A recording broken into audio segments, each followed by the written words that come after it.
Okay, ladies and gentlemen, we'll have to keep this quick. Listen, let me just start with the main definition of development in my own terms of sports, right? Development is the idea of progressing from one side of a situation to another in terms of progress or improvement. In other words, evolution. See, I've never had so much disdain for an organization than the Charlotte organization in my life. You see, the Pelicans, they put themselves in a damn rabbit hole. The Lakers, we already know their development system ain't shit. Because if they develop players, you know that person is getting traded in a few seconds the moment LeBron is there. So that's another issue. But I'm not here to speak on LeBron or anything like that. But let's get to the keys to the game first. Number one, you gotta start with LaMelo guarding Luka. You gotta go size for size here. If Terry Rozier guards Luka, it's game over. If Cody Martin guards Luka, good luck. Good luck dealing with that. Because Luka just put him in a post. It's not bad in the post. So that's another thing. Number two, you have to run the LaMelo and Trent pick and roll, or any form of pick and roll with LaMelo being the ball handler. Because this game is gonna need a lot of patience. Number three, beware of silly fouls. And Borrego better be ready to fight for his players. We don't need a Alley Cat coach here. This is not the game with Alley Cat coaching. You don't need that. This game, you need to be on your A game as a coach. Because Jason Kidd is a good mastermind, and he knows he's going to pull every trick in the bag to really out-coach Borrego. So you got to be ready for that. Then, back to the real reason. So everyone knows tonight is a nationally televised game, right? And although it looks like that, if we're really, really just going on that, the problem is Charlotte keeps screwing up every single time. They keep showing us why they're an MLS team, why they are a YMCA team, let alone. This team, hold my breath.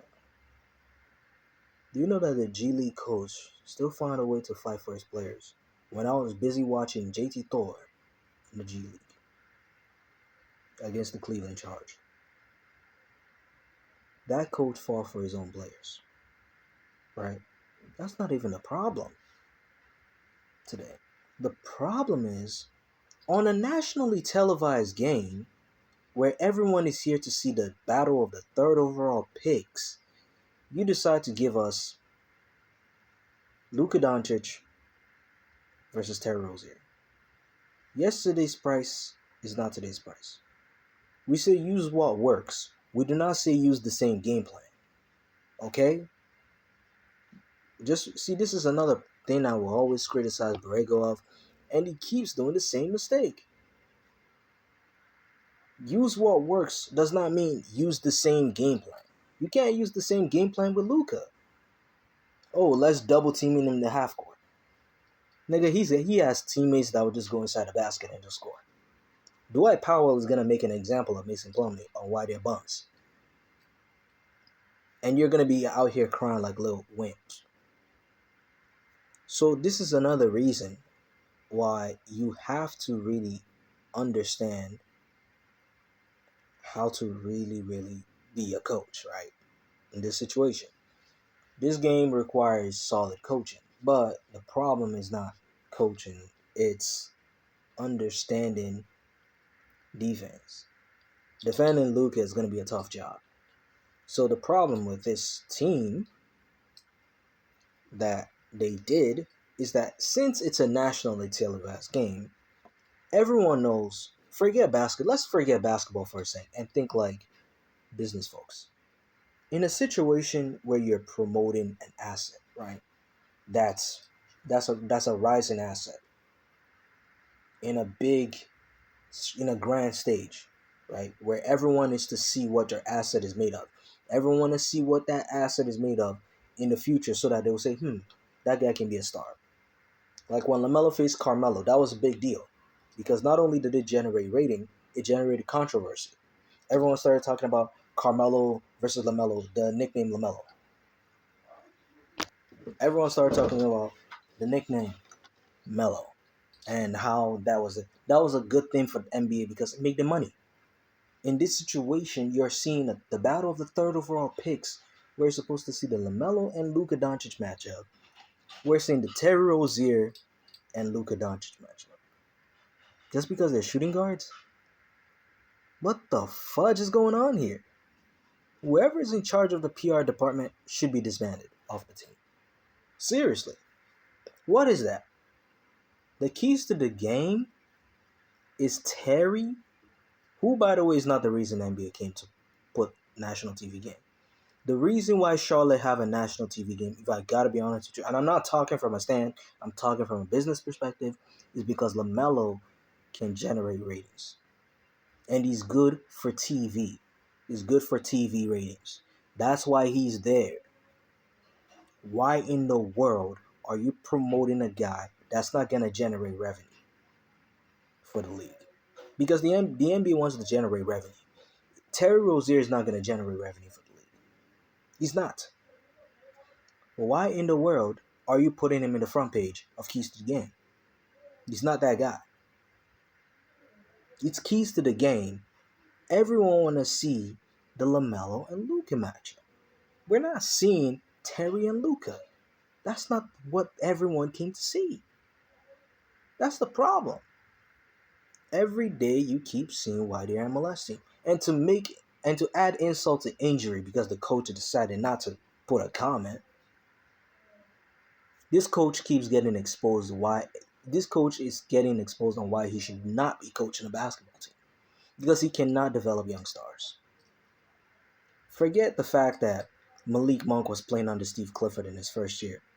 When he played under Borrego, when in quote, I cannot quote his exact word, but paraphrase, that Borrego gave me hope and crushed it because of I had an inconsistent role with him.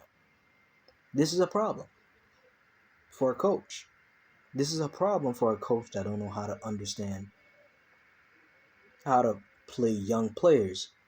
You don't even know how to develop young stars. LeBron criticized your development system. Malik Monk is now coming out saying he got mixed signals. This is a time to really say, get rid of this coach. Because his system fails. The Raptors have had a system for decades that has been winning. Since maybe DeRozan's fourth year, since they got Kyle Lowry, they've been making the playoffs. And then Kyle Lowry left, they still aren't in the playoff hunt. So what are you going to tell me? That they're not a good team? The Miami Heat have a system, and it works. They won 2 championships with that system. The San Antonio Spurs, who is the originator of this system. You see, when you recycle a system that works from another team and try to put it on another team, they say one man's meat is another man's poison. Just because one system works for one person doesn't mean it works for another person. The Charlotte Hornets does not have a real system. Borrego is just recycling systems to just keep himself safe. And it's time to really say, adios, amigo. Because he's not it. Every year you just want to wonder, like, why is he putting everyone in this game, bro? Because he's not a coach that should be coaching NBA team. And that's why I recommend Earl Watson, because you need a young coach that can develop young guys. You saw through the Devin Booker growth. This man also knows how to break down film and actually review film with his players, which is actually going to be needed for the Hornets. You need a coach like that can sit down through film and actually guide the players. That's the type of coach you need. You don't need an alley cat like Borrego. This motherfucker said no comment, despite the fact that he just got exposed as a coach. The system ain't it. The Charlotte Hornets keep screwing up. You didn't get a replacement for Plumlee. You didn't get. You didn't even put Booknight as a sixth man because Booknight didn't get minutes at all, despite the fact that he was available to play the last game. But we're gonna just ignore Booknight because he's irrelevant. Booknight didn't get a single minute. But let's ignore that. But that's development. A guy that doesn't get minutes, but is a sixth man of the year, has a ceiling of being the best sixth man in the NBA. But that's not who you put as your sixth man. No. This is the problem with the Hornets. And to make matters worse, on national TV day, on national TV where LaMelo and Lucas to be showcased, this team puts Terry in the front page, who the NBA don't even give a shit about.